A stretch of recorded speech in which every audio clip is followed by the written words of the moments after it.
दुःख पीडा र गरिबीमा हुर्किएकी मान्छे हुँ म। त्यसैले पनि सुखमा हुर्किएका, सानै उमेरमा सबै कुराहरू सम्पन्न पाएका र दुःख गर्न नपरेका, परिस्थितिहरूसँग लड्न नपरेका व्यक्तिहरूसँग अलिकति मेरो सोच विचार र व्यवहार मिल्दैन।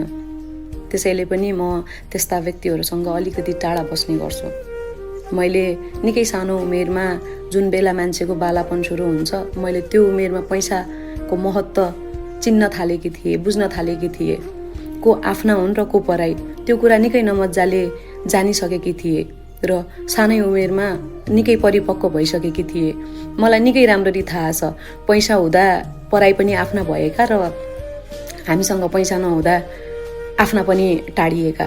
मैले यिनै आँखाले देखेकी छु। आफ्नाको हुन् र पराईको हुन्, अप्ठ्यारोमा साथ कसले दिन्छ र साथ कसले छोड्छ। त्यसैले पनि मलाई झुटो मिठो बोलेर कसैलाई आफ्नो बनाउन कहिले आएन। त्यसैले म टाढा बस्ने गर्छु।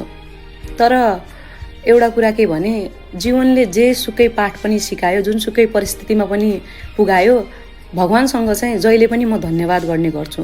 चाहे जुनसुकै सुखमा होस् अथवा दुःखमा। मैले सोचे भन्दा, मैले चाहे भन्दा पनि धेरै दिनुभएको छ मेरो भगवानले मलाई। यो भोलेनाथको कृपा नै हो।